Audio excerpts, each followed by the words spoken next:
نحمده ونصلي على رسوله الكريم اما بعد فاعوذ باللہ من الشیطان الرجیم بسم اللہ الرحمن الرحیم۔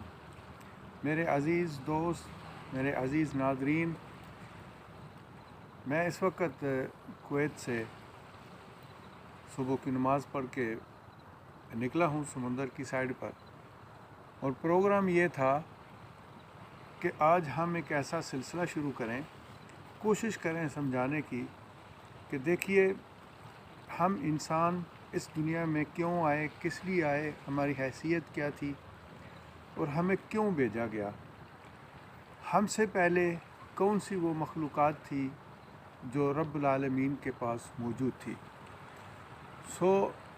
ان تمام مخلوقات میں سے جو مشہور و معروف تھے وہ تھے جنات اور فرشتے۔ اللہ سبحانہ تعالیٰ نے یہ ساری چیزیں جو ہیں وہ انسان کے لیے پیدا کی۔ ابھی آپ دیکھیں تو یہ جو سمندر ہے یہ میری بیک سائڈ پہ ہے، اور میرے سامنے جو ہے اس وقت وہ قبرستان ہے۔ یہ پرانا قبرستان ہے جو جب کویت چھوٹا تھا اس سے کم لوگ تھے، اور یہاں کا جو سلسلہ ہے قبرستان کا وہ یہاں پر سمندر کے بالکل کنارے پہ تھا۔ تو شروع کرتے ہیں ہم بسم اللہ الرحمن الرحیم سے کہ اللہ سبحانہ تعالیٰ نے جب انسان کو خلق کرنے کا، بنانے کا ارادہ کیا، تو اللہ سبحانہ تعالیٰ نے اپنے جو مخلوقات میں سے وہاں پہ لوگ موجود تھے جن میں جنات اور ملائکہ اور باقی مخلوقات بھی تھیں، ان سب کو جو کہا اس کا سلسلہ ایک یہ تھا کہ دیکھیے میں زمین پر ایک اپنا نیب بنانے والا ہوں۔ ایک صلاح پوچھی، ان سے ایک مشورہ پوچھا کہ آپ لوگوں کی کیا صلاح ہے؟ تو جو علم اللہ سبحانہ تعالیٰ نے انسان کے بارے میں دیا ہوا تھا جنات اور ملائکہ کو اور باقی مخلوقات کو، تو سب نے کہہ دیا کہ رب العالمین ہم تیری تسبیح کرنے والے بہت ہیں، انسان کو کیا بنائے گا، وہ فساد کرے گا، قتل و غارت کرے گا، برائیاں کرے گا، لوگوں پر ظلم کرے گا۔ لیکن اللہ سبحانہ تعالیٰ نے کہا کہ انی اعلم ما لا تعلمون، کہ جو میں جانتا ہوں وہ آپ لوگ نہیں جانتے۔ تو اسی سلسلے میں اللہ سبحانہ تعالیٰ نے اپنی اسی بات کو ثابت کرنے کے لیے سارا یہ جو سلسلہ ہے وہ کیا۔ ابھی دیکھیں بسم اللہ جب ہوئی، جب اللہ تعالیٰ نے ملائکہ سے اور جنات سے اور جتنی مخلوقات تھی سب سے کہا کہ میں زمین پر ایک نیب بنانے والا ہوں، آپ لوگوں کی کیا صلاح ہے، کیا مشورہ ہے؟ تو سب نے یہی کہا کہ بھئی جو علم ان کے پاس تھا اس کے مطابق انہوں نے بات کی۔ لیکن اس کے بعد اللہ تعالیٰ نے کہا کہ جو میں جانتا ہوں وہ آپ لوگ نہیں جانتے۔ پھر اللہ تعالیٰ فرماتے ہیں کہ میں نے ہی اب آدم علیہ السلام جو تھے ان کے لیے، ایک انسان کے لیے، بنی نوع انسان کے لیے ایک تعلیم الگ سی رکھ دی، وہ علم سکھایا جو باقی مخلوقات میں سے کسی کے پاس بھی نہیں تھا۔ اس وقت چونکہ کیمرہ دوسرا نہیں ہے تو میں دور بیٹھا ہوں، میری اس بات کو محسوس نہ کیجیے گا، صبح کا وقت ہے اور اتنی روشنی بھی نہیں ہے۔ اینی ہو بات کرنے کی ہے اور وہ میں کرنا چاہتا ہوں۔ تو اللہ تعالیٰ نے یہ کر کے پھر آدم علیہ السلام کو خلق کیا۔ خلق کرنے کے بعد پھر اپنی اس مخلوق کو اکٹھا کیا جس میں ملائکہ اور جن بھی تھے۔ میں آپ کو یہ بات بتاتا چلوں کہ شیطان جو تھا یہ عبادت کے لحاظ سے اتنا زیادہ قوی تھا کہ یہ جنت کے سردار تھا، جنت کے سرداروں میں سے ایک، یعنی جنت کا وہ انچارج تھا۔ وہاں پہ جو اس کی صورتحال تھی، جو اس کی حیثیت تھی، جو اس کا سلسلہ تھا، وہ ایک انچارج کا سلسلہ تھا جنت کے اندر۔ لیکن وقت کے ساتھ ساتھ دو چیزوں کا اللہ تعالیٰ نے ہمیں جو ہے اس چیز کا تصور دیا جس کا ہمیں خیال کرنا انتہائی ضروری ہے۔ اس میں ایک بات یہ ہے کہ تکبر جو ہے وہ صرف اللہ سبحانہ تعالیٰ کی ذات کے لیے ہے، کسی اور کے لیے نہیں۔ تو یہاں پہ جب اللہ تعالیٰ نے انسان کو خلق کیا، بنا لیا، تو ملائکہ کو اکٹھا کیا، اس مخلوقات کو اکٹھا کیا، اس میں ملائکہ بھی تھے، اس میں جنات بھی تھے اور باقی مخلوقات بھی تھی۔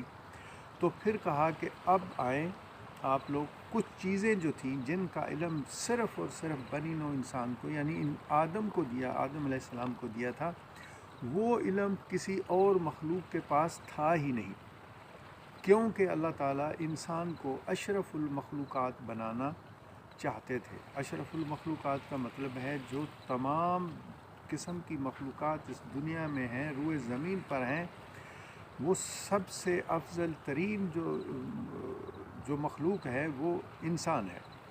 تو اس چیز کو ثابت کرنے کے لیے اللہ تعالیٰ نے انسان کو وہ علم سکھایا جو کسی دوسری مخلوق کے پاس نہیں تھا۔ تو جیسے ہی یہ معاملہ شروع ہوا تو اللہ تعالیٰ نے تمام مخلوقات سے کہا، کچھ چیزیں جو تھیں وہ جو علم جو انسان کے پاس تھا کسی اور کے پاس نہیں تھا، وہ سامنے رکھیں چیزیں، اور ان تمام جو مخلوقات تھیں ان سے کہا کہ بھئی اگر آپ لوگ سچے ہیں تو مجھے ان چیزوں کے نام بتاؤ۔ اب ظاہر ہے ان کے پاس وہ علم نہیں تھا، تو انہوں نے کہا کہ رب العالمین ہمیں تو آپ نے یہ علم نہیں سکھایا، ہم نہیں جانتے۔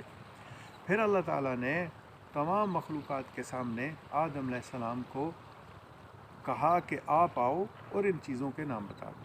اب چونکہ انسان کو، آدم علیہ السلام کو وہ علم دیا تھا جو مخلوق میں کسی اور کے پاس نہیں تھا، لہٰذا اس وقت کی جو صورتحال ہے اس کو دیکھتے ہوئے آدم علیہ السلام کے پاس جو علم تھا انہوں نے فر کر کے وہ ساری چیزوں کے نام بتا دیے۔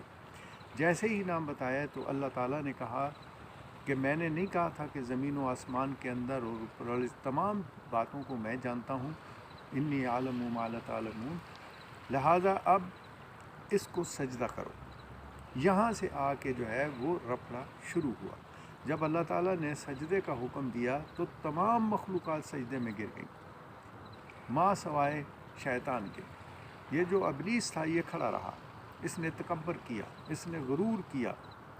اللہ تعالیٰ نے اسے پوچھا کہ تو نے اس کو سجدہ کیوں نہیں کیا جس کو میں نے اپنے ہاتھوں سے بنایا۔ اللہ تعالیٰ قرآن پاک کی کچھ صورتوں میں یہ بھی ذکر کرتے ہیں کہ میں نے جس کو اپنے ہاتھوں سے بنایا تو نے اس کو سجدہ کیوں نہیں کیا۔ تو شیطان نے کیا ریزن دی؟ شیطان نے کہا کہ دیکھیے میں اس سے افضل ہوں، یعنی وہ غرور آ گیا، تکبر آ گیا اس کے دل میں، اس کے دماغ میں، کہا کہ میں اس سے افضل ہوں۔ اللہ سبحانہ تعالیٰ نے فرمایا، پوچھا کیسے تو اس سے افضل؟ کہا کہ میں آگ کے شعلے سے پیدا ہوا ہوں اور یہ ایک گندی مٹی سے پیدا کیا گیا ہے۔ اللہ تعالیٰ نے فرمایا کہ تو مردود ہو گیا، تو نے میری حکم عدولی کی ہے، تو جس سیٹ پہ ہے یہاں سے اتر جا۔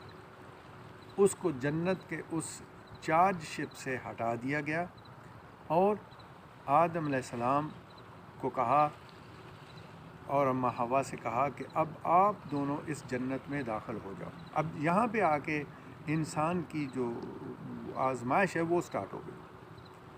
جیسے ہی کہا کہ اس جنت میں داخل ہو جاؤ، لیکن اس درخت کے قریب نہیں جانا۔ ایک درخت کا بتا دیا، اس میں مختلف روایتیں آتی ہیں، کچھ کہتے ہیں وہ گندم کا بوٹا تھا، کچھ کہتے ہیں کھجور کا تھا، کچھ کہتے ہیں سیب کا تھا۔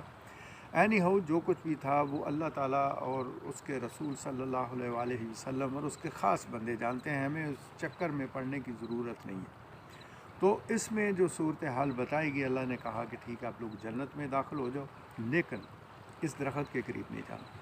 اب انسانی فطرت اگر دیکھی جائے تو کوئی بھی شخص اگر آپ کے ہاں مہمان آ جائے یا آپ کہیں چلے جائیں مہمان، تو آپ کا دوست یہ کہے کہ دیکھیں جی تندور بند ہو گئے ہیں، روٹی کا اور کوئی انتظام نہیں ہے، اب صرف 2 روٹیاں ہیں یار، اسی میں گزارا کر لینا، تو انسان کی ایسی فطرت ہے کہ اس کو بھوک زیادہ لگ جائے گی، وہ 3 سے 4 روٹیوں کا سوچنا شروع کر دے گا۔ اگر اسے نہ کہا جاتا تو ممکن ہے کہ وہ اسی کا اسی طرح جو ہے وہ کھڑا رہتا اور ذرا بھی اس میں پرواہ اس کو نہ ہوتی، ہو سکتا ہے 2 روٹیوں میں ہی اس کا پیٹ بھر جاتا۔ لیکن یہ انسانی فطرت ہے، انسان کی فطرت میں یہ چیز رکھ دی گئی ہے کہ جس چیز سے اسے منع کرو وہ اس کی جستجو ضرور کرتا ہے۔ عربی میں اس جستجو کو کہتے ہیں وسوسہ۔ تو جو وسوسہ ہوتا ہے وہ شیطان کو موقع دیتا ہے، یعنی شیطان کا روڈ ہے